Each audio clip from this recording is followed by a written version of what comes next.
네, 반갑습니다. 갈라디아서 공부하는 시간입니다. 우리 갈라디아서 우리 5장 11절부터 할 차례죠. 갈라디아서 5장 11절 우리 읽고 시작하도록 하겠습니다.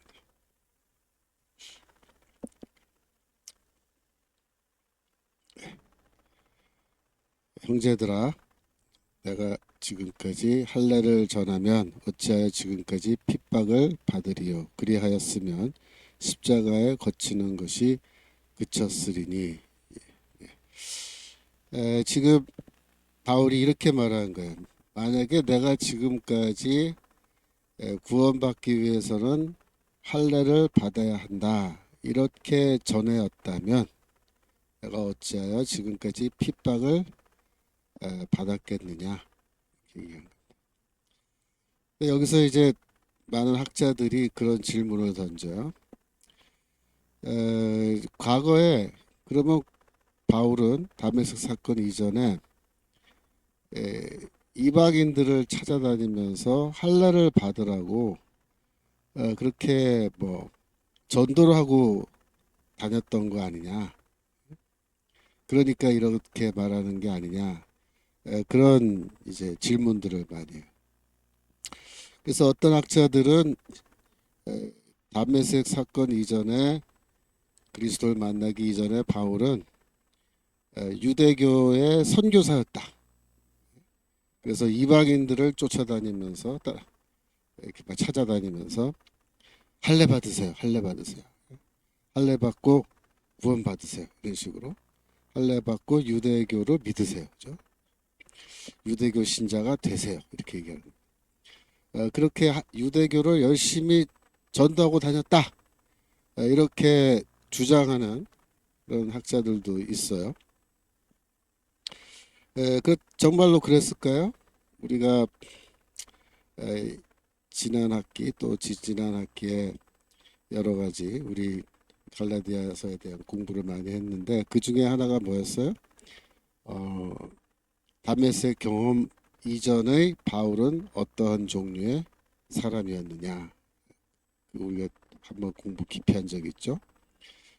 한마디로 말해서 다메섹 사건 이전에 바울은 어떤 사람이었어요? 바리새인으로서 열심당 신학에 아주 깊이 심취한 그런 종류의 유대인이었다, 그렇게 말씀드렸죠. 자, 우리 갈라디아서 1장 갈라디아서 1장 14절 13, 14절 보겠습니다. 13, 14절. 내가 이전에 유대교에 있을 때 행한 일을 너희가 들었거니와. 이전에 라는 말은 다메섹 경험 이전에 뜻이죠. 하나님의 교회를 심히 핍박하여 잔해하고. 14절. 내가 내 동족 중 여러 영갑자보다 유대교를 지나치게 믿어 내 조상의 유전에 대하여 더욱 열심히 있었으나. 내 조상의 유전이란 말은 뭐냐면은 율법을 가리킨 거예요. 율법. 그 중에서도 랍비들의 율법에 대한 해석을 말하는 거죠. 바리새적인 해석.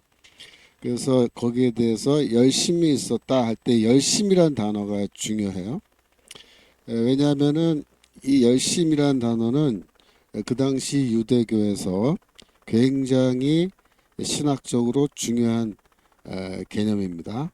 여러분들이 열심당 아시죠? 열심당. 예수의 제자들 중에도 열심당 당원이 있었다라고 이렇게 얘기를 하잖아요. 그래서 이 열심당이라고 하는 거는 영어로 열심은 zeal이라고 그러는데 열심. 이 열심이란 단어는 야 공부 열심히 해 할 때 우리말에 그런 열심이랑 틀려요. 이때 열심은 무엇을 향한 열심이냐면은 첫 번째 하나님을 향한 열심, 하나님을 향한 열심이고 두 번째 율법을 향한 열심. 이 두 가지를 말한 거예요. 이런 열심이라는 개념은 어디서 유래했냐면 기원전 2세기에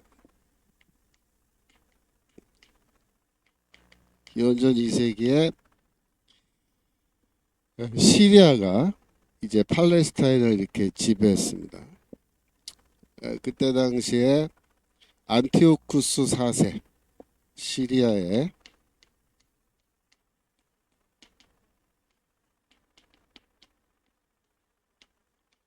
쿠스 4세라고 하는 왕이 있었어요. 안티오쿠스 4세.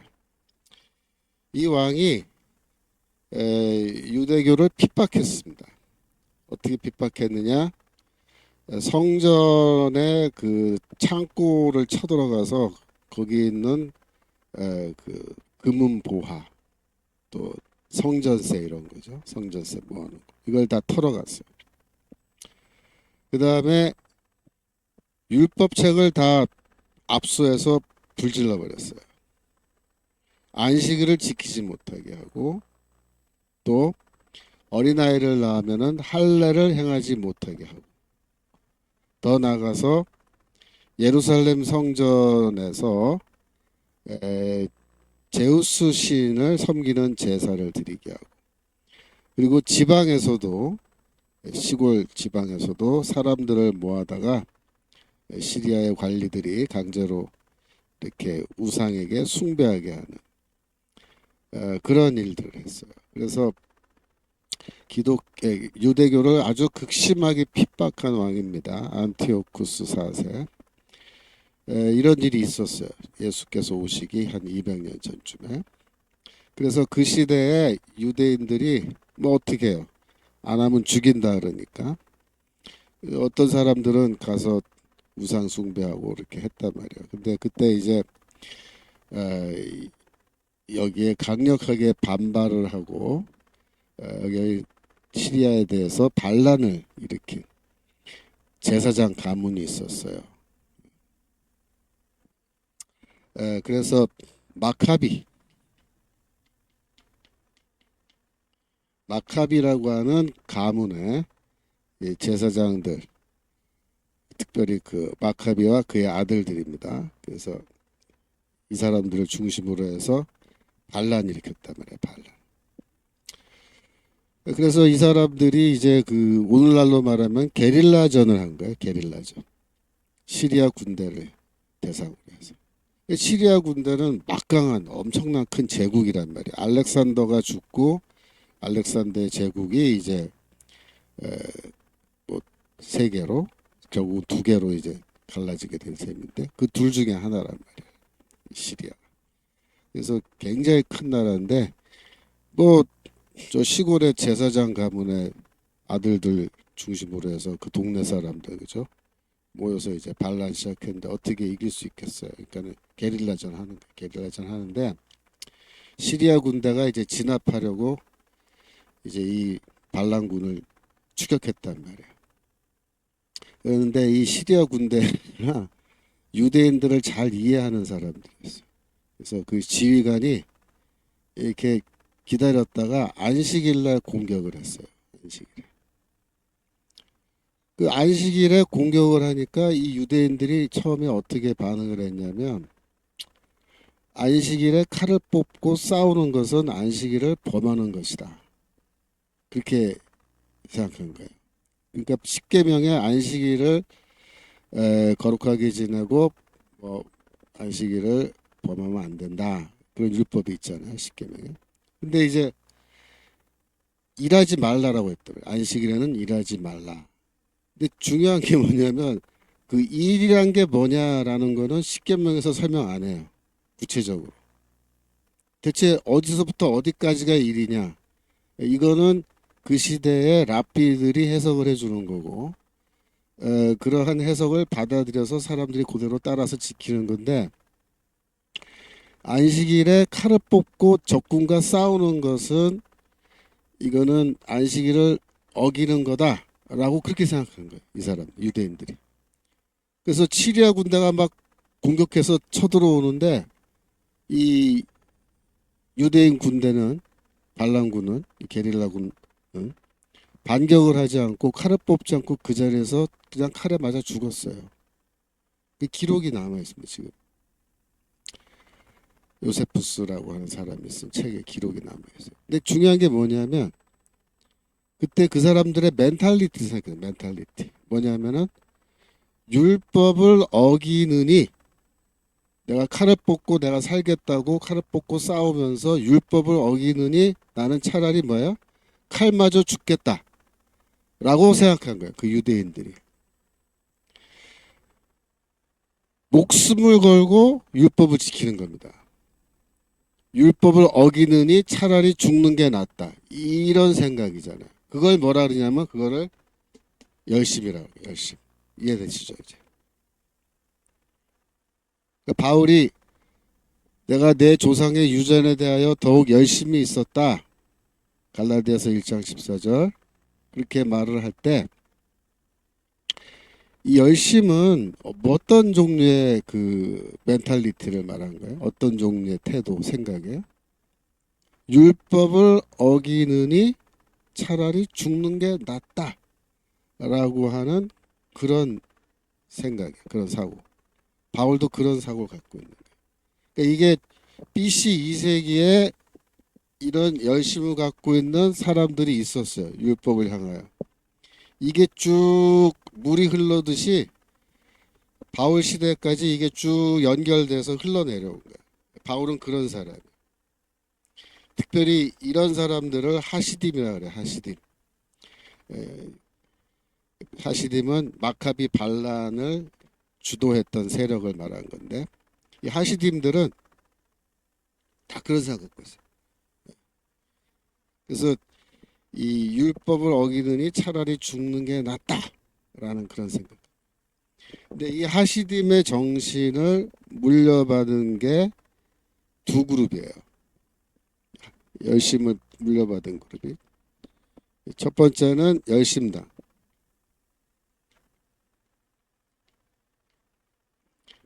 두 번째는 바리새인도 마찬가지입니다. 바리새인도 이런 생각을 물려받았어요. 물론 여러분들이 혹시 모르실 분도 있는데 쿰란에 있는 사람들 에센파라고 그러죠. 에센파도 이런 열심을 다 물려받았습니다. 예수 당시에 바울 당시에 유대교의 분파들이죠. 열심당, 바리새인, 쿰란, 사두개파도 있었는데 사두개파는 열심을 갖고 있지 않았어요. 자,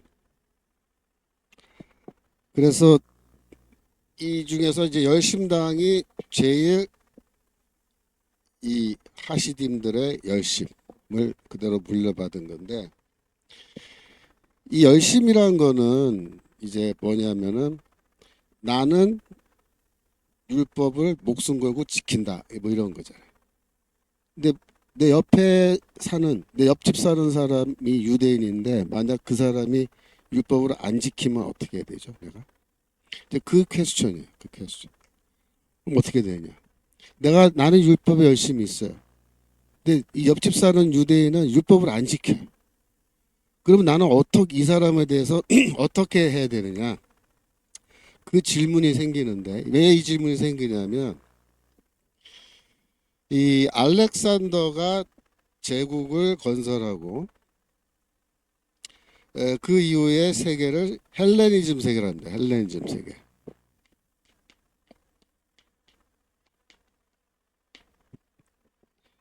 헬레니즘 세계가 이제 시작된 거예요. 헬레니즘이란 건 뭐냐? 온 지중해 일대의 이 서양 문화권이죠. 유럽의 지중해 일대의 고대 문화권이 그리스 문화로 충만하게 된 거를 말한 거예요. 그게 헬레니즘 시대란 거예요. 왜 그렇게 되냐면 이 알렉산더는 이 정복 전쟁을 하면서 전쟁만 한 게 아니에요. 알렉산더는 뭘 했냐면은 알렉산더는 전쟁을 하면서 그 정복한 지역에 도시를 건설했습니다. 도시. 그걸 헬라 도시라 그래요. 헬레니즘 도시. 그러니까 그리스식의 도시를 만든 거예요. 헬라라는 거는 그리스를 말한 거예요. 헬레니즘은 그리스 문화가 전 세계화됐다. 그 얘기입니다. 그리스 문화가 세계화됐다. 그래서 알렉산더는 정복하는 곳에 도시를 짓고 거기에 도시 안에 뭘 만들었냐면은 헬라식 교육기관을 만들었습니다. 헬라 교육기관, 학교를 만든. 그걸 우리가 뭐라면 짐네지엄이라고 해요. 짐네지엄. 오늘날 짐네지엄은 체육관을 말한 건데 그 시대 짐네지엄은 중고등학교와 같은 이 교육기관을 말합니다. 그래서 헬라 교육을 시키고 헬라어를 가르치고 그 다음에 헬라 신전들을 도시 안에 쫙 지었어요. 그래서 헬라인들이 믿고 있던 헬라 종교죠. 그리스 종교. 그리스 종교를 각 지역에 다 전파한 겁니다. 그래서 그 전까지는 이 사람들이 그리스 종교 그 신들 잘 몰랐는데 알렉산더가 세계상을 통일한 다음에 온 일대에 다 헬라인들이 섬기는 신들이 광범위하게 이렇게 유포되고 신전들이 세워지고 사람들이 다 그걸 섬기는 거예요. 제우스 신 뭐 이런 거죠. 아폴로, 아포로디테 뭐 이런 신, 그리스 로마 신화에 나오는 그런 신들. 그래서 헬라 문화가 헬레니즘 문화가 그리스 문화가 팔레스타인 유대교 안에도 쫙 물밀듯이 들어오는. 그래서 이 동네가 이 도시가 이렇게 있는데 이 도시 안에는 전부 다 헬라 문화가 딱 들어온 거예요.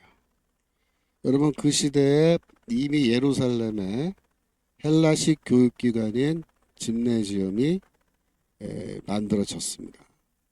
그래서 유대인들 중에서 랍비들에게 보여서 유대인식 교육을 받는 애들도 있었지만 부모가 이제 시대가 바뀌었어. 이제는 랍비 교육, 유대 교육보다는 저 짐네지엄 보내서 우리 애들 헬라식 교육 시켜서 헬라어를 잘해야 애들이 그다음에 출세하고 뭐 돈도 잘 벌고 크게 될 수 있어. 뭐 이래가지고 헬라식 교육기관에 애들을 보내는 그런 유대인 부모들도 생긴 거예요. 그게 다 기록에 남아 있어. 심지어 제사장들도 요세푸스라는 사람이 쓴 역사책에 보면은 제사장들도 빨리 제사를 마치고 헬라식 그 운동 경기 그 큰 운동 경기장 지어놓고 거기서 운동 경기 하잖아요. 예루살렘에서도 제사장들이 빨리 제사 마치고 우리 운동 경기 보러 가자라고 해서 서둘러 제사 마치고 운동 경기 구경 갔다라는 그런 기록도 있어요. 그 정도로 유대교도 헬라 문화에 완전히는 아니겠지만 상당히 많이 이렇게 침투당한 겁니다. 그래서 율법을 안 지키는 유대인이라는 건 뭐예요? 결국은 헬라화된 거예요. 헬라 문화에 점점 깊이 빠져들어가는 그런 유대인들이 생기면서 이런 사람들은 뭐야? 뭐 조상들의 뭐 종교 그런 거 별로 관심 없다. 율법? 그 내가 왜 지켜? 안 지켜. 그런 사람들이 점점 생기겠죠. 생겨요. 그래서 유대교 문화가 있는데 헬라 문화가 이제 침투해 들어오면서 소위 말해서 종교적으로 보면은 배교자, 변절자들이 생겨난 겁니다. 그런 현상들이 알렉산더가 313년인가요? 이제 뭐 통일했다는데 그 이후에 2세기, 1세기 BC, 2세기, 1세기 거치면서 바울 시대까지 계속해서 헬라 문화가 유대교 안으로 물밀듯이 쫙 들어온 거예요. 그래서 그 시대의 문화를 연구한 그 연구소들을 보면은 그 갈릴리 지역 같은 경우에도 갈릴리는 이제 농사를 짓는 시골 동네들이 많잖아요. 그런 시골 동네를 이제 발굴을 해보면은 이 시대에 사용됐던 그 시리아의 외국 동전들이 발견되고 또 시골에서도 그 유리 그릇이 나와요. 유리 그릇은 그 굉장히 기술이 뛰어나지 않으면 안 되거든요. 그 시대 유리 그릇은 굉장히 고급 그릇인데 유리 그릇 같은 것도 거기서 나오고 그 무슨 뜻이에요? 시골에까지 이런 헬라인들의 상품, 동전, 돈이죠. 이런 게 흘러 들어갔다. 거기서도 거래가 되고 거기서도 그런 물건을 사고 팔고 하는 사람들. 물론 시골에 이제 뭐 잘 사는 사람들이 그렇게 샀겠죠. 그래서 우리가 생각했던 것보다 유대교가 굉장히 헬라 문화에 깊이 영향을 받았다. 종교적으로도, 철학적으로도, 문화적으로. 그러면 이런 사람들이 이제 헬레니즘에 빠져 있는 유대인들이 생긴단 말이에요. 여기 유대교가 있는데 이 사람들은 헬라식 사고방식을 갖고 있고 또 이쪽은 열심을 갖고 있어. 열심. 율법을 열심. 그러면 이 사람들 보면 어떻게 생각하겠어요? 이 종교적으로 이것들은 조상들의 우리 전통과 종교, 우리 문화를 다 뭐 엿바꿔 먹는다랄까? 예, 갖다 버린. 예, 그런 배신자들이다. 이걸 어떻게 해야 되느냐? 이때 등장하는 게 이제 민수기 25장에 나오는 비느하스 사건이에요. 민수기 25장 1절부터 보면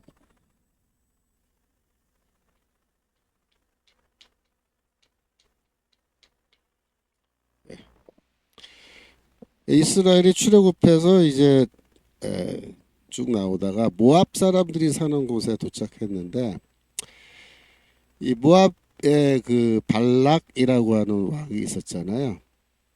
이 발락이 이제 뭐 가만히 보니까 이게 이스라엘 민족이 너무 세요. 싸워서는 못 이길 것 같고 그래서 일설에 의하면 유대교 전승입니다. 일설에 의하면은 모압이 그 발락 왕이 이거 무력으로는 이스라엘을 못 이기는데 어떻게 하면 이기냐? 그때 이거 발람이라는 선지자가 그 방법은 하나 있다. 모압 여자들을 보내서 우상숭배 초청해라. 그래서 함께 우상숭배하게 하라. 그러면 너희가 이길 수 있다. 그렇게 이제 조언을 한 거예요. 근데 뭐 그 설이 맞는지 틀린지 모르지만 여기 보면은 2절 그 여자들이 그 신들에게 제사할 때 백성을 청함해. 그치? 초청한 거예요. 초청한 거예요. 그러니까 이스라엘 사람들이 그 우상 숭배 초청받고 또 쫄라쫄라 따라가서 백성이 먹고 그들의 신들에게 절함으로 예, 우상 숭배에 참여하고 제사 음식을 나눠 먹고 뭐 그렇게 한 거예요. 3절 이스라엘이 바알부락에 부속된지라 여호와께서 이스라엘에게 진노하시니라. 하나님께서 크게 진노하셔서 이 백성들의 두령들을 이제 4절에 보면은 목매어 달아 죽이게 하고 그죠? 그다음에 쭉 내려가셔서 예. 거기 어디 갔냐면 좀 더 위에 예. 6절. 그래서 여기 보면은 이제 그 전염병이 역병이 돌아요. 그래서 많은 사람이 죽고 그때 이스라엘 자손의 온 회중이 회왕문에서 울 때에 이스라엘 자손 한 사람이 모세와 온 회중의 목전에 미디안의 한 여인을 데리고 그 형제에게로 온지라. 그래서 하나님께 이제 심판받아서 막 백성들이 울면서 회개하면서 살려달라고 막 하는데 그 와중에 어떤 이스라엘 남자가 미디안 여자를 데리고 오는 거예요. 7절 제사장 아론의 손자 엘르아살의 아들 비느하스가 보고 회중 가운데서 일어나 손에 창을 들고 8절 그 이스라엘 남자를 따라 그의 막에 들어가서 이스라엘 남자와 그 여인의 배를 꿰뚫어 두 사람을 죽이니 연병이 이스라엘 자손에게서 그쳤더라. 예. 그 와중에 미디안 여자를 데리고 자기 텐트 안으로 들어간 거예요. 왜 들어갔겠어요? 예, 여러분 뭐 상상에 맡기겠습니다. 그거를 이 비느하스라고 하는 제사장의 손자인데 아들인데 이 창을 들고 쫓아 들어가서 그 남녀를 한 창에 꿰어 죽였다. 꿰뚫어 죽였다. 그랬더니 어떻게 됐어요? 연병이 그쳤다. 9절. 연병으로 죽은 자가 2만 4천 명이 죽었습니다. 그때 하나님께서 모세에게 뭐라고 얘기했냐면 25절, 21절 제사장 아론의 손자 엘르아살의 아들 비느하스가 나의 질투심으로 질투하여 여기서 질투심이란 단어가 뭐냐면 열심이에요. 열심. 열심. 나의 열심으로 질투하여 이때 뭐 분노하여 이스라엘 자손 중에서 나의 노를 돌이켜 나의 질투심으로 그들을 진멸하지 않게 했다. 원래 하나님의 계획은 뭐였어요? 다 죽이는 거였어요. 진멸. 이스라엘 민족을 싹 다 죽이는 거예요. 그랬는데 그 민족적 위기죠. 위기 순간에 비느하스가 열심을 갖고 있어요. 열심, 하나님을 향한 열심, 율법을 향한 열심. 이 열심을 가지고 들어가서 이 율법을 지키지 않고 하나님을 우습게 여기는 이방 여자와 붙어 먹으려고 하는 이 놈을 창으로 찔러 죽였어요. 살인했죠. 근데 하나님은 뭐라 그랬어요? 그걸 보시고 내가 이 민족을 원래는 다 죽이려고 그랬는데 비느하스 때문에 내 진노가 풀려서 이 이스라엘 민족을 살려줬다. 그렇게 얘기해요. 그래서 13절 보시면 그와 그 후손에게 영원한 제사장 직분의 언약이라. 그가 그 하나님을 위하여 질투하여 이스라엘 자손을 속죄하였습니다. 속죄했다란 말 나오죠. 이게 뭐냐면 하나님의 진노가 해소되었다 그런 뜻입니다. 하나님의 진노가 해소됐다. 그게 속죄했다는 뜻이에요. 그러니까 보세요. 이 비느하스라고 하는 사람은 출애굽 당시의 인물인데 이스라엘 안에 이 이방인들, 그죠? 이방 여자를 끌어들이고 우상 숭배하는 사람이에요.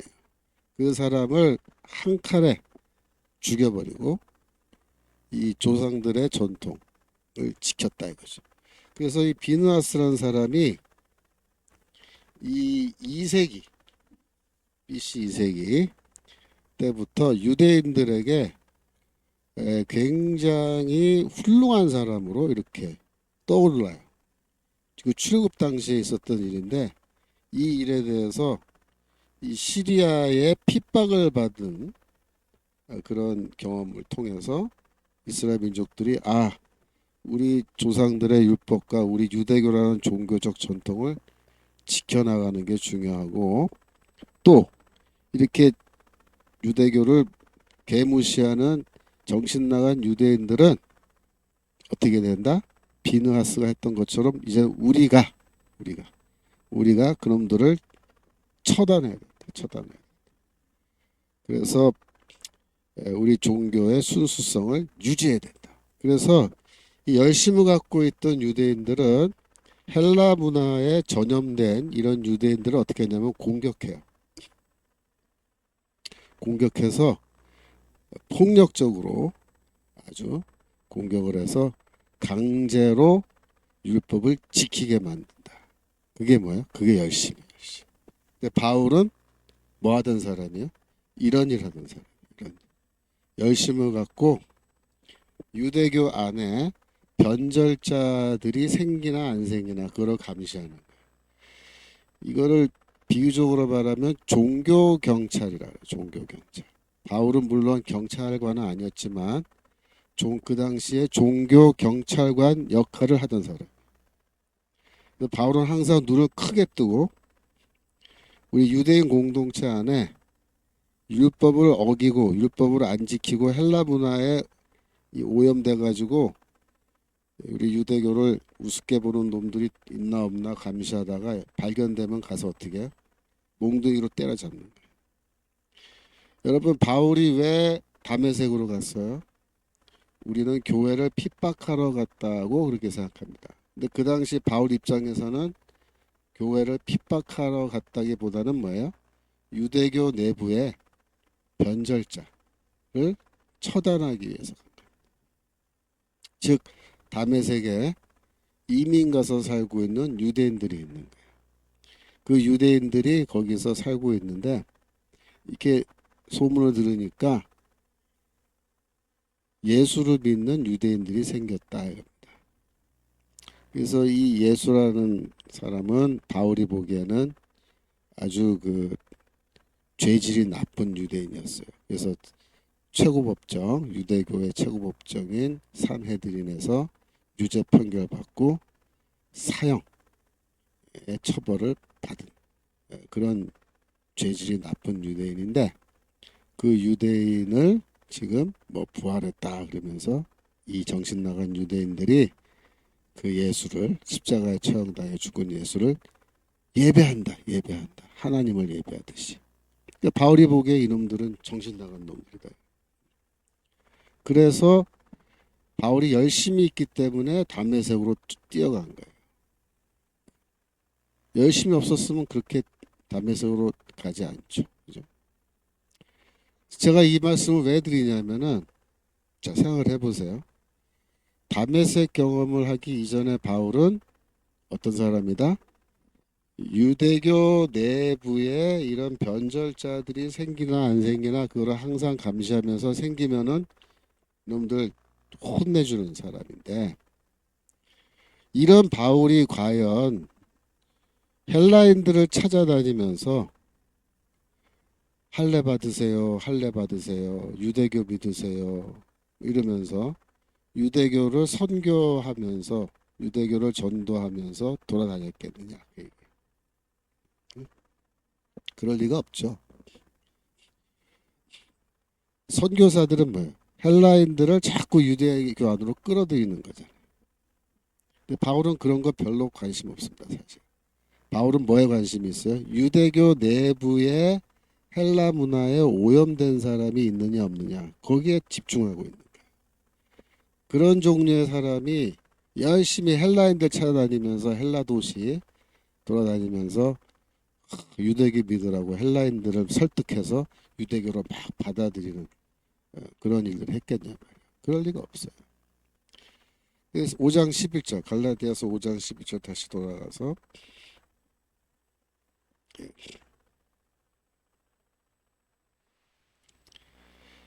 형제들아 내가 지금까지 할례를 전하면 바울은 할례를 전했을 리가 없다고요. 헬라인들에게 이방인들에게 그죠?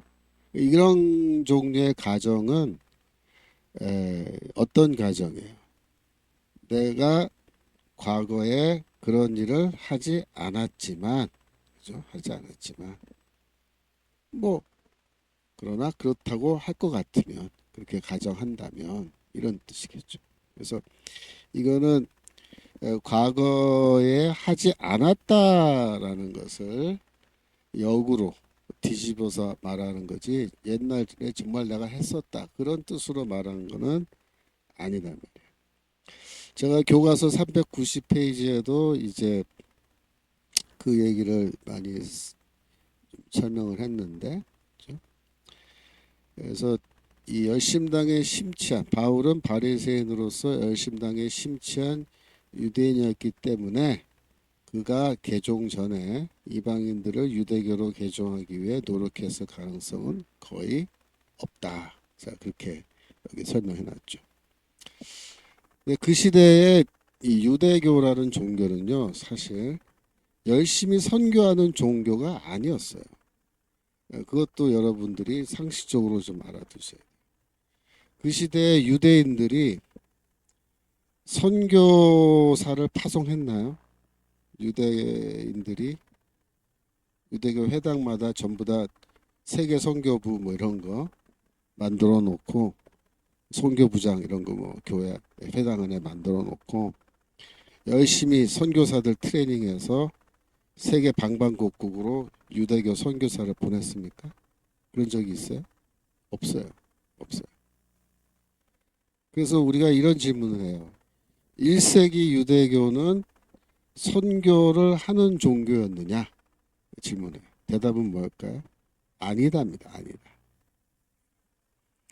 그러니까 모든 지금 남아있는 유대교 문헌들을 학자들이 검토를 하면서 그 당시 유대교가 정말로 이 우리말로 하면 해외 선교죠. 타문화권 선교 그런 거를 했는지 열심히 자료들을 찾아봤더니 없더라는 거예요. 그런 자료. 그래서 학자들의 결론도 똑같아요. 그 당시 유대교란 종교는 선교를 하는 종교가 아니었다. 이렇게 얘기합니다. 선교란 종교. 그러니까 바울이 이런 선교사로 활동했을 가능성은 더더욱 없죠. 그래서 내가 지금까지 할례를 전한다면 이게 이제 만약에라는 말이 추가돼야 돼요. 이게 우리 이 개혁 성경의 번역에 좀 문제가 하나 빠진 게 이거예요. 만약에라는 말. 만약에 형제들아, 만약에 내가 지금까지 할례를 전한다면, 에, 혹은 어떤 이제 사람들은 사도행전 16장에 바울이 디모에게 할례를 행한 사건이 있단 말이에요. 그래서 봐라, 바울이 할례를 행하지 않느냐. 그러니까 바울이 복음을 전하면서 뭐 또 할례도 전했던 거 아니냐. 이렇게 또 오해를 하고 그렇게 질문하는 분들도 계시는데 이거는 굉장히 예외적인 경우예요. 디모데에게 할례 준 거는. 그러니까 바울은 이 디모데에게 왜 할례를 줬을까요? 구원받기 위해서 그런 게 아니고 디모데가 앞으로 자기의 후계자로서 유대인에게 선교할 수 있는 유대인들을 위한 전도자로 그를 세우기 위해서 할례를 특별히 준 겁니다. 사도행전 16장 1절 잠깐 볼까요? 바울이 더베와 루스드라에도 이르매 거기 디모데라 하는 제자가 있으니 그 모친은 믿는 유대 여자요. 그러니까 엄마는 예수를 벌써 믿는 거예요. 부친은 헬라인이라. 그래서 이 디모데의 아버지가 이방인이었어요. 그러니까 그 부부 사이에서 태어났는데 2절 잠깐 또 보시면 디모데는 루스도와 이고니온에 있는 형제들에게 칭찬받는 즉 형제들은 성도들을 말한 거죠. 성도들이 디모데를 칭찬해요. 엄마와 디모데는 이제 예수를 믿었다는 건 거의 확실한데 3절 바울이 그를 데리고 떠나고자 할새 그 지경에 있는 유대인을 인하여 그를 데려다가 할례를 행하니 이는 그 사람들이 그의 부친은 헬라인인 줄 다 알미러라. 그래서 이 디모데의 아버지가 이방이란 거를 다들 알고 있고 그래서 데리고 떠난다는 말은 이제 사역자로 그를 함께 데리고 떠나는 건데 이 사역을 시키기 위해서는 할례를 행하여서 디모데를 완전히 유대인으로 만드는 게 필요하다라고 판단해서 할례를 준 겁니다. 즉 그 시대에는요, 이 유대인으로 인정받을 때 아버지 어머니가 다 유대인이어야 돼요, 사실은. 그래야 아들도 유대인으로 인정받는 겁니다. 만약에 유대인 여자가 유대인 남자와 결혼하지 않고 이방인과 결혼을 했다 하면요, 그거는 그 시대 문화 속에서는 배교자로 그렇게 취급됩니다. 여러분들 이 그 목사님들 설교에서 이제 그 엄마가 유대인이면은 자녀도 유대인으로 인정받는다라는 그런 유대교의 전승 때문에 디모데는 엄마가 유대인이기 때문에 당연히 유대인으로 인정받았을 거다라고 그렇게 생각들을 많이 하시는데 물론 그 말도 일리는 있어요. 왜냐하면 그런 기록들이 있고 미슈나나 이런 데 보면은 그런 규정들이 나오는 건 사실이에요. 하지만은 그러나 지금 이 대목에서는 특별히 헬라 도시에서 살고 있는 유대인 여자인데 이방 남자와 결혼해서 애를 낳으면 그 디모데 같은 사람은요, 회당에 멤버십이 없습니다. 없어요. 그래서 유대인으로 취급 못 받고 회당에 멤버십이 없으면 회당에 들어가서 바울처럼 설교하고 성경을 읽고 하는 이런 전도 활동을 할 수가 없어요.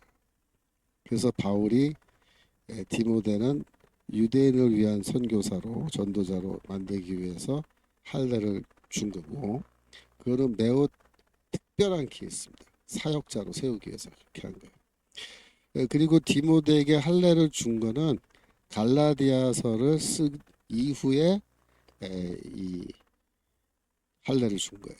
그러니까는 이 디모데 할례 준 게 지금 여기 내가 지금까지 할례를 전하였으면이라는 말과 연결될 수도 없죠, 그죠? 그래서 중요한 건 뭐냐면은 바울은 절대로 유대교 선교사로 할례를 전도하고 다닌 그런 사람은 아니었고, 그러나 이 대목에서는 이제 레토릭하게, 즉 문맥상의 어떤 그 반대 질문을 던지는 거예요. 만약에 내가 정말 지금까지 그런 적은 없지만 할례를 전했으면, 내가 할례당이었으면, 그런 말이죠. 내가 할례당하고 똑같은 견해를 가졌으면 내가 핍박을 지금까지 어찌하여 받았겠느냐, 이렇게 얘기합니다. 그래서 이 이것은 어디까지나 바울이 그러한 현실과 반대되는 그런 가정, 그런 가정을 하면서 하는 말이다라고 생각하시면 됩니다. 여기 특별히 갈라디아서 5장 11절에 십자가의 걸림돌이란 말이 나와요. 걸림돌. 십자가의 걸림돌. 이 걸림돌이란 단어는, 다시 한번 볼까요? 5장 11절. 그리하였으면 십자가에 거치는 것이 그쳤으리니, 거치는 것이 이제 걸림돌이란 말이고, 그쳤으리니란 말은 걸림돌이 제거되었으리니, 그런 말인데, 여기서 걸림돌 혹은 거치는 것이라고 번역된 요 부분은 이제 헬라어로는 스칸달론이라는 단어예요. 스칸달론. 이 스칸달론이 무슨 뜻이냐? 말 그대로 에, 걸림돌 이런 뜻도 있고, 또 덫이란, 짐승 잡는 덫 있죠. 덫이란 뜻도 있어요. 스칸달. 목사님들이 이제 뭐 설교 시간에 스칸달론이란 단어를 설명하면서 영어의 스캔들, 여기서 유래한 거다, 그 말도 맞아요. 근데 이제 영어의 스캔들하고 여기 헬라 지금 스칸달론의 뜻하고는 좀 거리가 많이 멀죠. 그래서 이 스칸달론은 뭐냐면, 걸림돌이란 말은 돌뿌리를 말하는 거야. 돌뿌리. 길이 이렇게 있는데 길바닥에 돌이 하나 뾰족하게 튀어나와 있다. 그러면 사람이 이렇게 걸어가다가 거기 탁 걸리면 어떻게 돼요? 넘어진다. 넘어져. 덫에 걸린 것처럼, 그죠? 걸려서 넘어진다. 그래서 요 스칸달론이라는 단어는 무슨 뜻이냐면은, 이 유대인들의 인생을 살아가면서 그들이 맞닥뜨리는 아주 안 좋은 이단적인 가르침을 가리켜요. 이단적인 가르침. 그래서 이 하나님을 섬기고 율법을 지키는 이 유대인들의 삶에서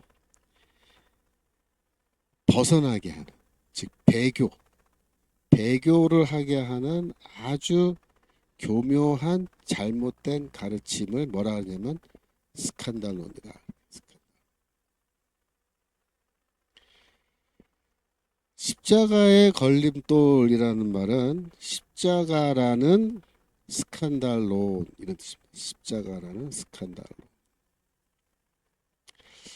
왜 그런 말을 하느냐 하면은, 이 바울이 복음을 전했을 때 특별히 회당에서 유대인들을 상대로 해서 복음을 전하면 그 자리에 누가 앉아 있냐면요.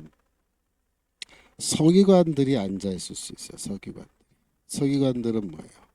율법학자, 유대교 율법 전문가들입니다. 랍비들입니다.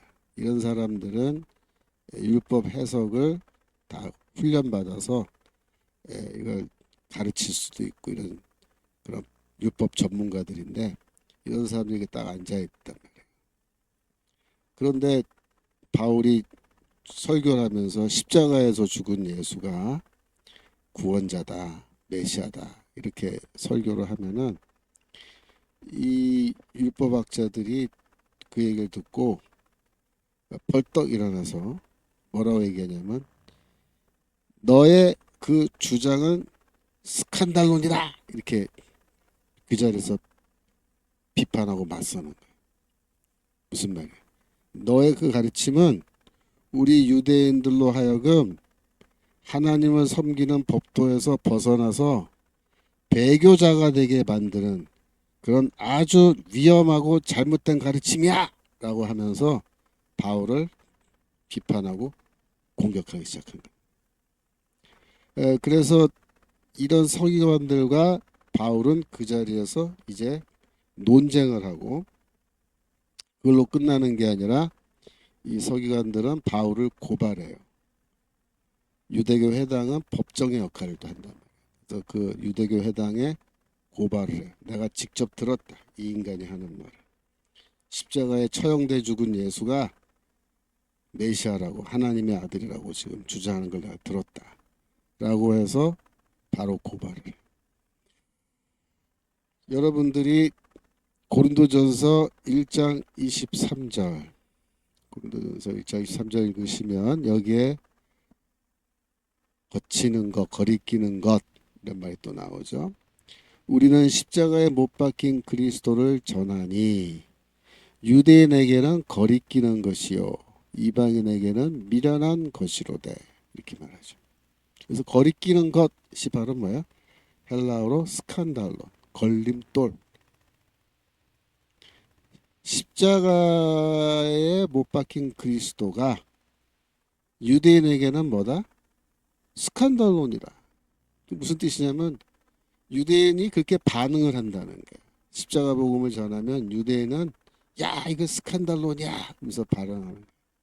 이거 우리를 배교자로 만드는 아주 잘못된 거짓된 가르침이야 그러면서 우리 오늘날로 말하면 이단이지 이단. 바울의 가르침은 이단이야 하면서 막 공격하는 거예요. 그리고 다시 한번 보여주세요. 이방인에게는 미련한 것이로다 이렇게 말할 때 이방인들은 뭐라고 반응하냐면 야 이거 바보 같은 소리야. 바보. foolishness 영어로 무슨 말이냐면 아니 너희 십자가에 죽은 예수를 우리 보러 믿으라고 그를 예배하라고 그를 신으로 섬기라고 아니 얼마나 힘이 없으면 무능력하면 그래 로마인들의 손에 붙잡혀서 십자가에 못 박혀 처형당해 죽임을 당해 그렇게 힘없는 신을 우리가 믿어서 뭐해 우리가 믿은 신은 전부 다 힘 있는 신이야 뭐 하늘을 날아다니고 막 번개를 던지고 막 예? 어마어마한 능력 갖고 있는 그런 신들을 섬겨야 우리를 도와주지 아니 자기도 구원 못하고 예? 그 십자가에 처형당해 죽은 그런 힘없는 신을 우리가 왜 믿어? 야 바울 네가 하는 말은 그 바보 같은 소리야 그 얘기.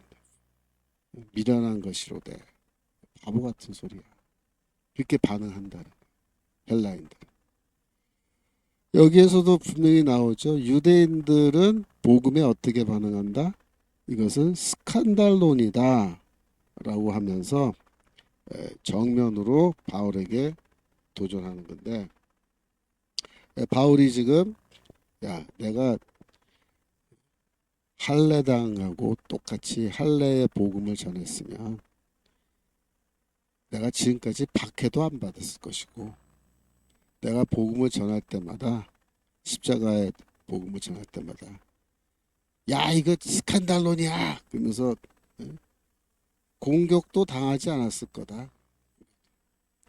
그래서 그 공격은 공격으로 끝나는 게 아니라 재판정에 고발당한다 그랬죠. 서기관 같은 사람들은 바로 고발해요. 그러면 바울이 재판을 받는다. 재판을 받으면 회당에서 재판 받으면 유죄 나올까요? 무죄 나올까요? 유죄 나온다. 유죄. 왜? 나무에 달려 죽은 십자가에 처형당해 죽은 그 예수를 이 바울은 하나님의 아들이요 구원자요 부활하신 주라고 그렇게 주장하기 때문에 율법의 관점에서는 그건 절대로 허용될 수가 없어요. 여러분들 갈라디아서 3장 13절 다시 한번 보겠습니다. 갈라디아서 3장 13절. 네. 그리스도께서 우리를 위하여 저주를 받은 바 되사 율법의 저주에서 우리를 속량하셨으니 기록된 바 나무에 달린 자마다 저주 아래 있는 자라 하였습니다. 나무에 달린 자, 십자가에 처형당해 죽은 거죠. 그 자는 전부 다 저주 아래 있는 자다. 이게 구약성경 신명기 21장 23절 인용이거든요. 신명기 21장 23절. 자, 신명기 찾아주세요. 신명기 21장 23절.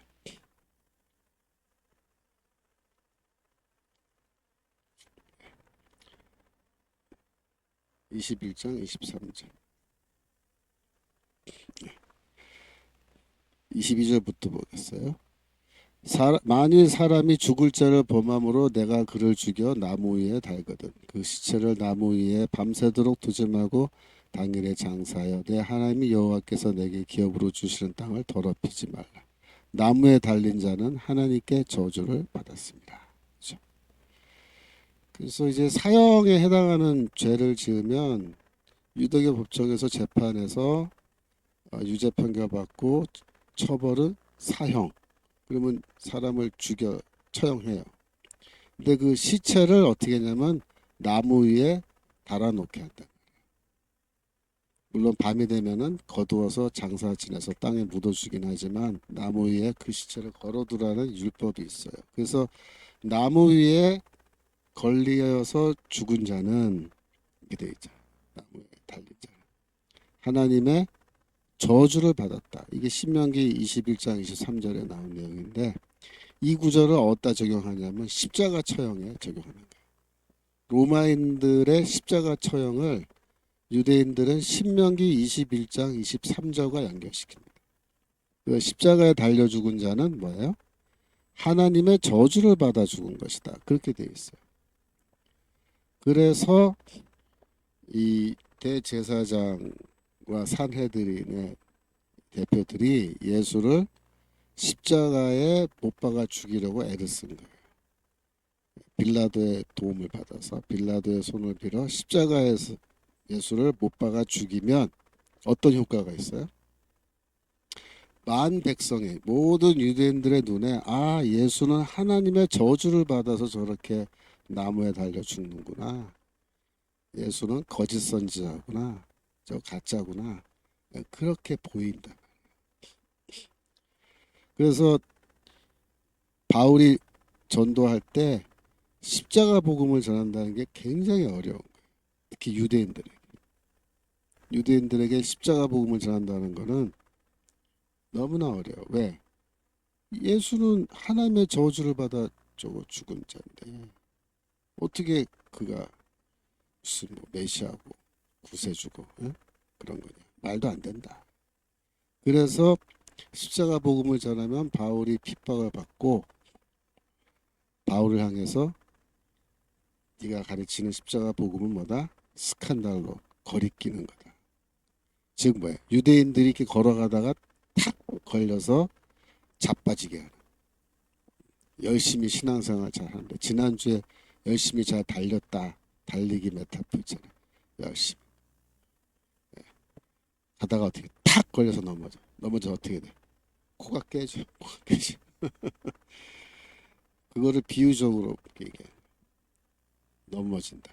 넘어진다는 율법을 잘 지키고 살아가던 그런 유대인의 삶에서 잘못된 가르침을 만나서 배교하거나 이단이 되는 아주 위험한 상황에 빠진다. 그래서 십자가의 걸림돌이 제거되었으리니 라는 말을 할 때는 내가 그런 욕도 먹지 않았을 거다. 내가 십자가의 도를 전하면서 이런 이단이라는 소리도 안 듣습니다. 왜? 회당에서 이제 그 재판받고 이렇게 할 때 바울에 대해서 막 공격을 하는데 바울은 어떤 사람이냐? 이방인들에게 할례도 안 주고 그들은 하나님의 백성이라고 받아들이고 그런 걸 가르치는 사람이라고 이제 얘기하면서 바울을 아주 궁지로 막 몰아넣는 그런 공격을 하는 거죠. 그때 바울이 만약에 나 할례 찬성해요. 할례 찬성해. 할례 이방인들에게 나도 할례 주라고 얘기하고 다닙니다. 할례 나도 주고 다닙니다. 이랬으면은 내가 재판에서 유죄 판결 받고 그렇게 매를 맞고 했겠냐? 안 됐을 거다. 그 얘기하는 거. 그러니까 내가 지금까지 핍박받는 것도 뭐다? 십자가 복음 때문이고 십자가 복음은 할례, 율법 준수 이런 거를 구원의 조건으로 요구하지 않기 때문에. 그래서 내가 핍박받는 거다. 그렇게 얘기해. 자, 5장 12절 넘어가겠습니다. 오늘 여러분들이 여기 많이 출석하셨는데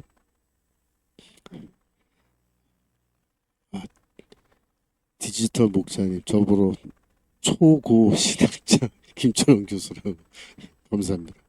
지나친 과찬의 말씀입니다. 제가 뭐 그 정도는 아니고요. 혹시 수업 이렇게 들으시다가 질문 있으시면 그 실시간 채팅창에 질문을 써주셔도 돼요. 제가 가끔 이렇게 쳐다보는데 질문이 있으면은 제가 대답하고 그렇게 하겠습니다.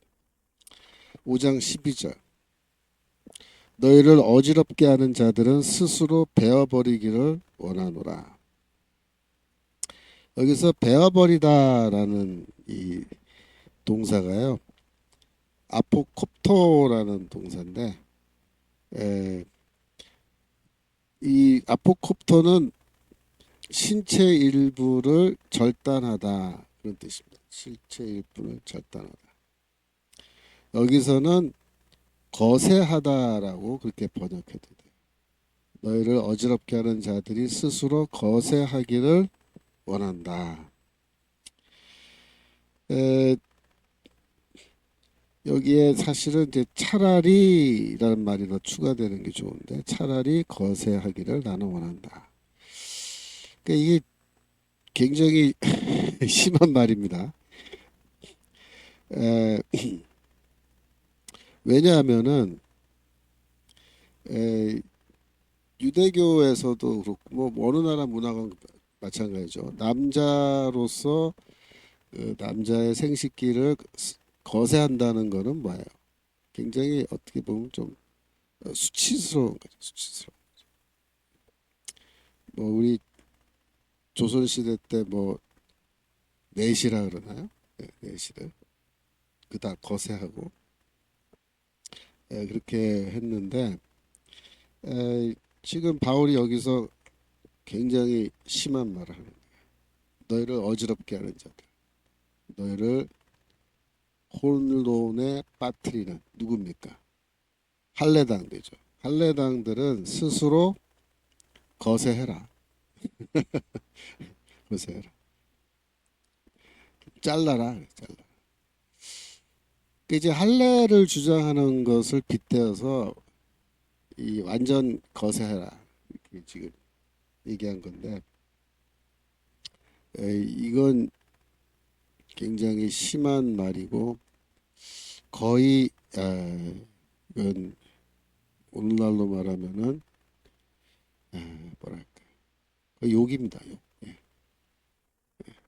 오늘날에도 제가 어떤 사람한테 이거 차라리 잘라라 잘라 그렇게 얘기하면 그게 뭐 농담으로 말을 할 수 친한 사이에는 농담이 되겠지만 친하지 않은 사람한테 그렇게 말하면 그건 욕이죠. 당장에 주먹 날라오죠 주먹.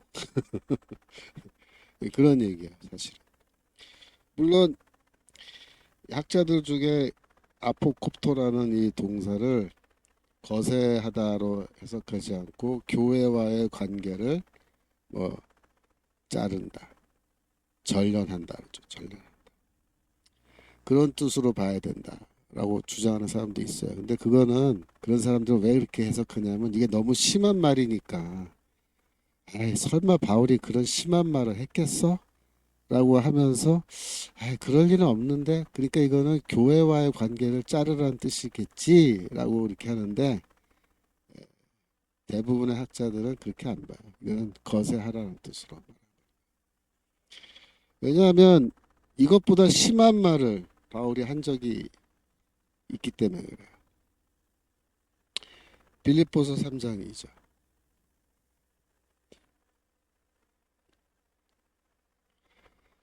개들을 삼가고 행악하는 자들을 삼가고 손할례당을 삼가라. 그돼 있죠. 개를 삼가라. 이 개가 누구냐면요. 그 3절 보시면 하나님의 성령으로 봉사하며 그리스도 예수로 자랑하고 육체를 신뢰하지 아니하는 우리가 곧 할례당이라 이렇게 말하죠. 그래서 이 할례당을 여기서 개라고 부르는 거예요. 할례를 주장하는 자들. 이 할례를 주장하는 자들은 교회 안에 믿음으로만 믿음만으로 충분하다. 구원받을 수 있다. 그게 아니고 믿음만으로는 구원 못 받는다. 할례를 받고 율법을 지켜야 된다. 이렇게 주장하는 사람들이 할례당이잖아요. 근데 이 할례당들을 지금 빌립보서에서 뭐라 부르냐면 개라고 불러요. 개. 그들은 뭐다? 행악하는 자들이다. 악을 행하는 자들이다. 악행을 일삼는 자. 그 다음에 손할례당을 삼가라 라고 했는데 이 손할례당이라고 번역한 단어가 카타토메라는 단어예요. 근데 카타토메를 삼가하라. 근데 카타토메는 뭐냐면은 이게 신체 일부를 절단하는. 방금 갈라디아서 5장 12절에 스스로 베어버리기를 원한다. 거세하기를 원한다. 그게 뭐야? 신체 일부를 절단하는 거죠. 똑같은 말이에요. 손할례당이 카타토메. 근데 왜 카타토메란 말을 쓰냐면 헬라어로 할례를 페리토메라 그래. 페리토메. 페리는 라운드, 동그랗게라는 뜻이에요. 주변을 동그랗게. 토메는 자르는 것이 자르는 것. 그러니까 할례는 뭐야? 남자의 그 어린아이의 그 생식기를 주변을 동그랗게 잘라내는 거잖아요. 살을. 그래서 헬라어로 할례를 페리토메라 그래. 페리토메.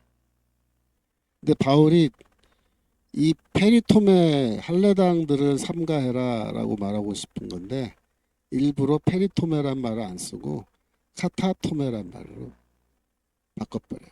왜냐하면 그게 더 비하하는 비난하는 뜻이 강하기 때문에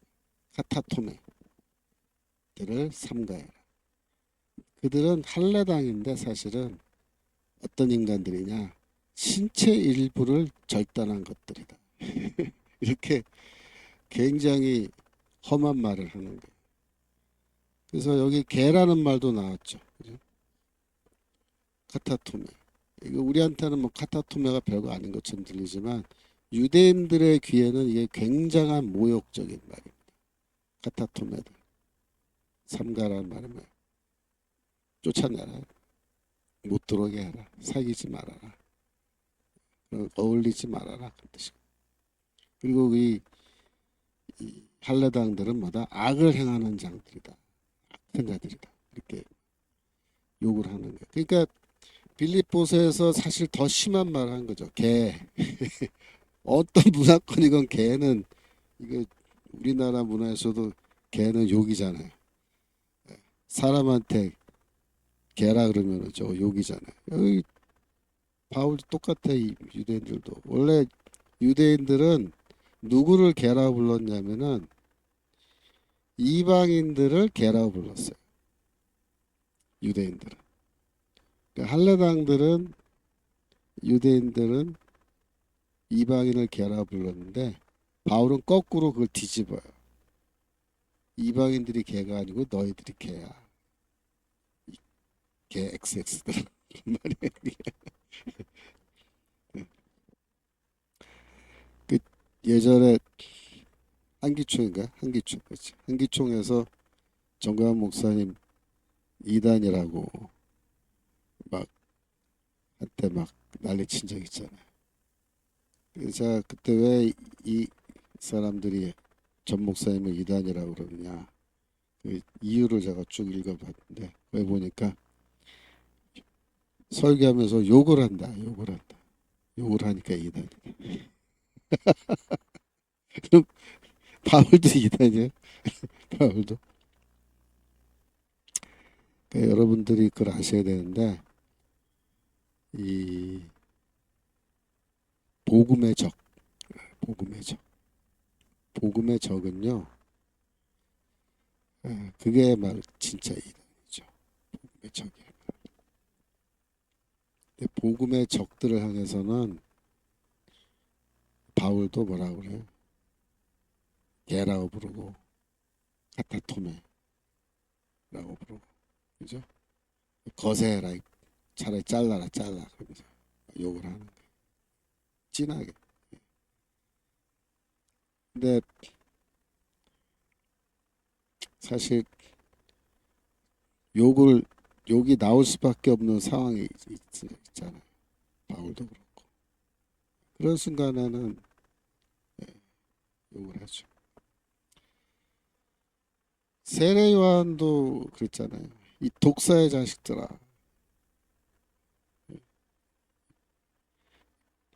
개 자식보다 더 심한 게 독사의 자식이에요. 그러니까 선지자 세례 요한 같은 선지자들은요. 곱게 말 안 해요, 사실. 역사적으로 이런 보세요. 저기 뭐 예레미야, 에스겔 돼가지고 선지자들이 그렇게 뭐 나긋나긋하게 상냥하게 곱게 얘기했을 것 같아요. 하나님의 심판의 경고를 할 때는 귀에 거슬리게 얘기합니다. 귀에 거슬리게. 굉장히 들으면 기분이 상해버리게 심한 말들을 하는 거예요. 그 안에 아주 심한 오늘날로 보면은 욕설도 들릴 수 있는 그런 말도 들어가 있는 거예요. 야 이 맹인들아, 야 이 기머거리들아, 예? 이런 말들. 그래서 여러분들이 이런 거 이제 성경 보시면서 그러니까 뭐 욕을 했다 그래서 욕 한두 마디 했다 해서 그게 뭐 이단이 되고 안 되고 그런 건 아니에요. 성경에서 이런 이 사도 바울이나 이런 또 선지자들이 하는 얘기들을 들어보면 어느 경우에는 심하게 질책을 하고 비판할 때는 그런 말 쓸 수 있다.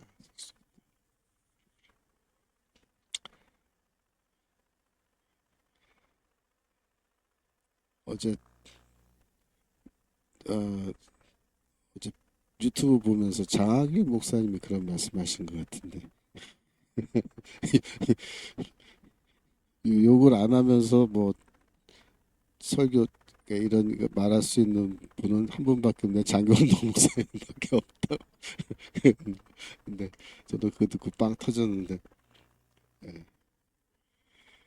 참 오늘날의 한국 상황은 욕이 나오는 상황이죠. 저도 사실 아유, 욕을 하고 싶으면 진짜 여기까지 욕이 나와요. 근데 참고 이렇게 안 하는 거죠.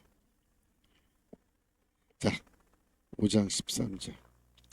네, 전 목사님의 그 설교 시간에 욕하시는 거는 저는 그 들으면서 카타르시스가 된다. 카타르시스. 제가 하고 싶은 말을 막 다 해주시니까 속이 후련하다. 오히려 그런 느낌이 있어요. 자, 13절, 5장 13절. 형제들아 너희가 자유를 위하여 부르심을 입었으나 그러나 그 자유로 육체의 기회를 삼지 말고 오직 사랑으로 서로 종노릇하라. 이 뭐 너무 훌륭한 말씀이죠. 그죠? 우리 이전에 한번 나왔지만 5장 1절 말씀 한번 더 읽어볼까요? 5장 1절 말씀.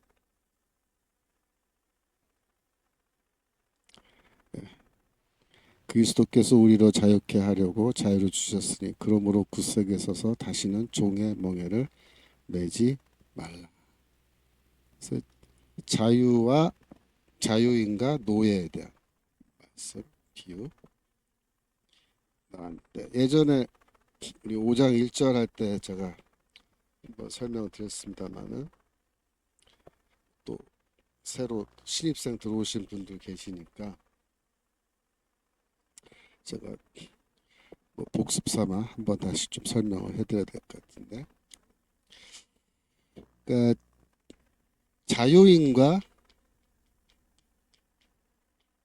노예의 비유입니다. 자유인과 노예의 비유.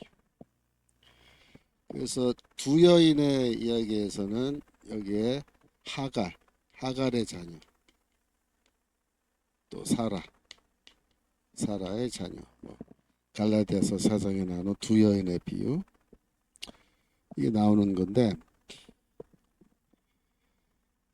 이건 결국 뭐냐면은 옛언약, 이거는 새 언약이라 그랬죠. 두 여인은 비유니 곧 두 개의 언약이라 그렇게 얘기했죠. 그래서 옛 언약은 뭐예요? 이거는 유대교, 오늘날로 말하면 유대교고, 새 언약은 오늘날 말하면 기독교고, 그 당시에는 복음입니다. 복음. 유대교는 노예를 생산하는 시스템이다. 그 복음은 뭐예요? 자유인을 생산하는 시스템이다. 이렇게 말씀드렸죠. 왜 그러냐? 그 이유를 여러분이 아셔야 돼요. 왜 이 유대교는 노예를 생산하고 왜 복음은 자유인을 생산하는 시스템인지 그걸 여러분이 잘 이해하셔야 돼요. 자, 노예는요, 어떤 걸 노예라 그러냐면 시키는 것을 하는 거예요. 실행. 이게 노예예요. 그러니까 주인이 시켜요. 야, 너 이거 해. 저거 해. 그러면 노예는 뭐예요? 무조건 하는 거예요. 무조건. 시키는 거. 안 시키면 안 해요. 안 시키면. 시키면 하고 안 시키면 안 하고. 거기에 뭐가 있냐면은 노예는 뭐예요? 자율성이 없어요. 자율성.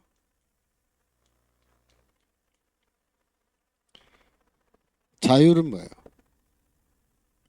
스스로 판단하고 스스로 행동하는 걸 자율이라. 영어로 말하면 오타노미.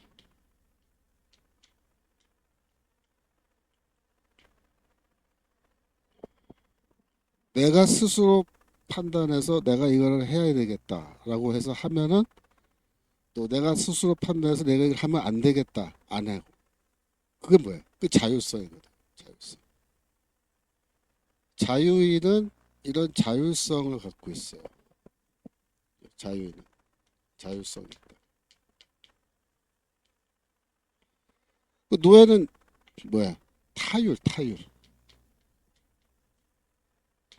타율성. 이게 특징이에요. 노예 특징. 노예는 타인의 지배를 받는 거예요. 주인의 지배를 받는 거예요. 이거 해 하면 그거 하고 저거 해 하면 저거 하고 하지 마 그럼 안 하고. 그래서 노예와 자유인의 가장 큰 차이점은 자율성과 타율성. 그런데 유대교는 율법주의죠. 율법주의. 율법주의는 뭐예요? 율법을 지키면 구원받고 지키지 않으면 구원 못 받고. 율법은 뭐야? 명령이죠. 이걸 해라. 하지 마라. 두 가지잖아요. 십계명 보세요. 십계명도 하라와 하지 마라. 그걸로 되어 있다. 그러면 율법주의라고 하는 것은 하라는 명령과 하지 말라는 명령으로 구성되어 있기 때문에 그 두 가지 명령을 받아서 그대로 지키는, 그죠? 그래서 결국은 뭐야? 자율성이 아니고 타율성의 지배를 받는 거예요. 주인이 명령하는 거랑 똑같아. 이거 해. 저거 하지 마. 그죠? 근데 예를 들어서 어떤 선행이 있다고 칩시다. 선행. 가난한 자를 구제한다. 그런데 이 선행을 하는데 유대인들도 선행을 하고 우리 기독교인도 선행을 하잖아요. 근데 그 이유가 틀려요. 유대인은 왜 선행을 해요? 율법이 명령하기 때문에, 시키기 때문에. 강제로 하는 거예요. 강제로. 내가 원하건 원하지 않건 나는 솔직히 말하면 마음속으로는 구제를 하고 싶지 않아요. 근데 어떻게? 명령이네. 안 하면 구원 못 받아요. 그러면 뭐야? 강제로 하는 거야. 강제로. 강제성. 타율성은 뭐야? 강제로 하는 거야. 강제성. 자발성이 아니야. 자발적으로 하는 거지. 자발적. 자유인은 자발적으로 해요. 근데 노예들은 강제로 하는 거야. 그래서 이 유대교라고 하는 시스템은 계속해서 강제로 뭐 하게 만들고 선행조차도 강제로 이 좋은 일도 시키니까 할 수 없이 하는 거예요. 시키니까 구원받기 위해서. 그러니까 이게 뭐예요? 노예를 만들어내는 시스템이라. 근데 복음은 뭐냐면 복음은 네가 이거를 하면은 구원받고 이걸 안 하면 구원 못 받고 율법 지키면 구원받고 안 지키면 구원 못 받고 그런 게 아니잖아요. 믿음으로 구원받는 거죠. 그러니까 우리는 믿음으로 구원받음으로 믿음으로 행위를 통해서 받는 구원이 아니고 믿음으로 구원받음으로 믿음을 가졌을 때 우리는 이미 뭐예요? 구원받은 거예요. 구원받은 예수 믿음으로. 그러면 이 복음으로 믿음으로 구원받은 사람들은 이미 구원받은 거니까 우리가 구원받은 다음에 어떻게 살아가면 좋을까? 내가 남은 인생을 어떻게 살면 좋을까? 이거를 스스로 자율적으로 판단하고 선택하게 됐어요. 자유인의 특징은 뭐냐면 선택이에요. 선택권이 있어요. 노예들에게는 선택권이 없어요. 무조건 해야 돼요. 자유인은 내가 구원받았는데 남은 인생을 어떻게 살까? 스스로 자율적으로 선택합니다. 생각해 보는 거예요. 야, 내가 율법도 안 지키고 지금까지 죄를 엄청 많이 짓고 나쁜 짓 많이 하면서 지금까지 살았는데 어떻게 하다 보니까 내가 복음을 듣고 믿음이 생겨서 내가 구원받았네. 그럼 내가 남은 인생을 어떻게 살면 좋을까? 라는 거를 이렇게 생각을 하는 거예요. 내가 앞으로 계속 나쁜 짓 하면서 살까? 아니면 내가 앞으로는 착하게 혹은 하나님의 뜻을 행하면서 살까? 이렇게 생각하는 거예요. 정상적인 경우라면 어떻게 되겠어요? 후자가 되겠죠. 네. 그래서 내가 앞으로 하나님의 뜻을 행하면서 살아야겠다라고 선택을 하고 그 선택에 따라서 선행을 하는 거예요. 다르죠. 유대인이 선행을 하는 것과 기독교인이 선행하는 건 달라요. 유대인들은 이 선행을 하면 율법주에서는 내가 율법을 지키고 선행을 하고 이렇게 하면요. 그게 이렇게 공로가 쌓여서 내가 선행을 많이 하고 율법을 많이 지키면은 그걸 들고 이제 하나님의 심판대 앞으로 간다는 거예요. 가서 그걸 탁 내려놓으면서 하나님한테 자, 하나님, 제가 지금까지 이 율법을 다 지키고 이렇게 잘 살았으니까 이제 저한테 구원 내놓으세요. 라고 그렇게 얘기한다는 거예요. 로마서 4장 4절. 로마서 4장 4절. 일하는 자에게는 그 삭을 은혜로 여기지 아니하고 빚으로 여기거니와. 일하는 자가 누구냐면 율법을 지키는 자예요.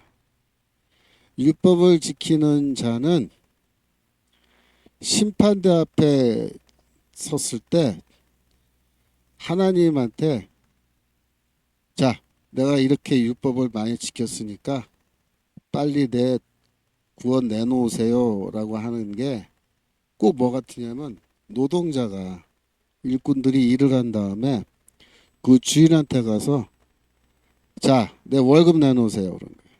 왜? 나는 일을 했다 이거예요. 그러니까 내 월급 내놓으라 이거예요. 그래서 이 월급은 뭐냐면 빚으로 여긴다. 빚으로. 내가 당연히 받아내야 할 빚으로. 하나님한테 나아갈 때 빚쟁이가 빚 받으러 가는 심정으로 심판대 앞에 선다는 거예요. 내가 이렇게 많이 율법을 지켰으니까 내 구원 내놔라. 내 월급 내놔라. 너 하나님 뭐야? 빚쟁이. 내놔라. 구원을 받아도 그거를 은혜로 여기지 않는다. 그렇죠? 내가 일을 했으니까 내가 당연히 내 월급 받는 건데 이거를 왜 내가 은혜로 여기냐 이거야. 내 빚을 받아낸 건데. 그죠? 바울이 그 얘기하는 거예요. 그래서 이 율법주의는 어떤 사람을 만들었냐면 하나님 앞에 섰을 때 심판대 앞에 섰을 때 하나님을 빚쟁이 취급하고 내가 받은 구원은 은혜로 여기지 않고 내가 당연히 받아야 할 내 월급으로 삭수로 여기는 그런 사람 만들어내는데 5절 일을 아니할지라도 이게 뭐예요? 일을 안 한 사람이 율법 안 지킨 사람이 우리 같은 사람들이죠. 그런데 경건치 않은 자를 의롭다 하시는 이를 믿는 자에게는 믿음을 이루어 계신다. 그래서 우리가 믿음을 가졌기 때문에 우리를 의로운 자로 여겨 주셔서 의롭다라고 선언해 주시고 구원해 주시는 그 하나님. 그죠? 두 가지 종류의 인간이 있는 거예요. 근데 우리는 이 복음을 믿음으로 구원받았기 때문에 우리는 하나님 앞에 섰을 때 심판자리에 섰을 때 하나님을 빚쟁이로 취급하지 않아요. 우리는 어떻게 생각해? 우리의 받은 구원은 은혜로 생각해요. 은혜로. 감사합니다. 이게 다른 거예요. 유대교는 그런 종류의 인간을 만들어내고 이 복음은 은혜를 감사 여길 줄 아는 인간을 만들어내는데 사실 이 유대교가 만들어내는 인간은 다 뭐다? 노예들이다. 사실은 노예들. 시킨 거 열심히 이런 자율성도 타율성 따라서. 그래서 이 우리 기독교인들은 이제 복음을 믿음으로 자유인이 되었다라고 할 때는 무엇으로부터 자유를 말하는 거냐면 율법과 죽음의 세력, 율법으로부터 자유롭게 됐고 죽음의 세력으로부터 자유롭게 됐다. 그런 뜻입니다. 악의 세력, 사탄의 세력 또 자유롭게 됐다. 그래서 이제부터 우리가 갖고 있는 이 자유를 사용해서 어떻게 해야 되느냐? 이 선행을 하고 봉사를 해야 된다. 그렇게 얘기해요. 그런데 이 대목에서 이거 조금 지우고 그런데 이 노예와 자유인이 있는데 노예는 일을 하잖아요. 그래서 삭슬 목표로 해서 일을 한다. 삭슬 뭐예요? 구원이죠. 구원. 근데 자유인도 일을 해요. 근데 우리는 이미 삭슬 받았단 말이에요. 받았다. 구원을 받았단 말이에요. 그러니까 우리는 일을 하는데 삭을 목표로 하지 않아요. 삭을 목적으로 하지 않아요. 우리가 하는 일은 그래서 다르다 이거예요. 노예가 하는 일은 영어로 말하면 work이에요. work. 일을 하면은 노동을 하면은 월급 받아야죠. 근데 우리가 하는 일은 뭐다? 대가를 목적으로 하지 않는, 대가를 받기 위해서, 월급 받기 위해서 일을 하지 않는 그런 종류의 일이란 말이에요. 그런 일을 뭐라 그래? 서비스라 그래. 서비스. 봉사라 그래. 봉사. 봉사와 섬김.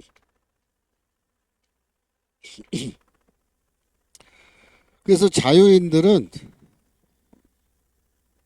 이 구원받기 위해서 일을 하는 게 아니기 때문에 삭슬 목적으로 하지 않기 때문에 섬긴다. 그래서 5장 13절 갈라디아서 5장 13절 다시 한번 읽어보겠습니다. 형제들아 너희가 자유를 위하여 부르심을 입었으나 그러니까 너희가 자유인이 되었다 이거죠. 자유인이 되었다. 근데 그 자유로 육체의 기회를 삼지 말고 즉 너희가 율법으로부터 자유롭게 됐고 죽음의 세력 그러니까 육체의 기회를 삼지 말라는 말은 다시 죽음의 세력의 노예가 되지 말아라 그런 얘기죠. 육체의 기회를 삼지 말고 그러니까 자유인이 됐다 그래서 구원받았다 그래서 막 또 가서 죄 짓고 나쁜 짓 하고 그렇게 살지 말고 오직 사랑으로 서로 종로로 타라. 그죠? 사랑으로 종로로 탄다라는 말이 뭐예요? 서비스. 서로 섬기고, 응? 봉사하고, 사랑으로 봉사하는. 그런 삶으로 나가야 된다. 그렇게 얘기하는 거죠. 그래서 우리 기독교인들이 하는 일은 유대인들이 하는 일하고 틀려요. 그들은 웍이에요, 웍. 예? 즉 영어로 말하면 리워드를 월급을 목적으로 해서 그걸 받으려고 하는 일을 하는 거. 그게 유대교죠. 그러나 우리 기독교인들은 자유인이기 때문에 우린 리워드를 목적으로 하지 않아요. 삭슬, 월급을 목적으로 하지 않는다. 그런 리워드를 목적으로 하지 않는 대가를 목적으로 하지 않는 그런 일을 뭐라 그래? 서비스. 무료로 해주는 일이죠. 무료로 해주. 우리는 그래서 섬기는 삶. 봉사하는 삶을 살아가는 거다라고 그렇게 말합니다. 그래서 교회에서 목사님들이 우리는 섬겨야 된다, 뭐 세상을 섬기고 또 성도를 섬기는 삶을 살자라고 할 때 말뜻이 그거예요. 바울이 하는 말도 서로 사랑으로 서로 종로로 타라라는 말하고 똑같은 말이다. 그런 의미로 바울이 이렇게 얘기하는 겁니다. 아시겠죠? 자, 오늘 일단 거기까지 하겠습니다. 시간 다 돼서. 자, 기도하고 마치겠습니다. 네, 하나님 아버지, 저희가 행위가 아니라 믿음으로 구원받고, 그래서 이제는 대가를 목적으로 하지 않는, 그래서 하나님을 섬기고 교회를 섬기고 세상을 섬길 수 있는 이런 삶으로 저희를 나아가게 하시면 감사합니다. 하나님의 은혜 가운데서 저희가 섬기는 자로 살아갈 수 있도록 항상 축복하여 주옵소서. 감사드리며 예수 그리스도 이름으로 기도합니다. 감사합니다. 다음 주에 또 우리 공부하도록 하겠습니다. 안녕히 계세요.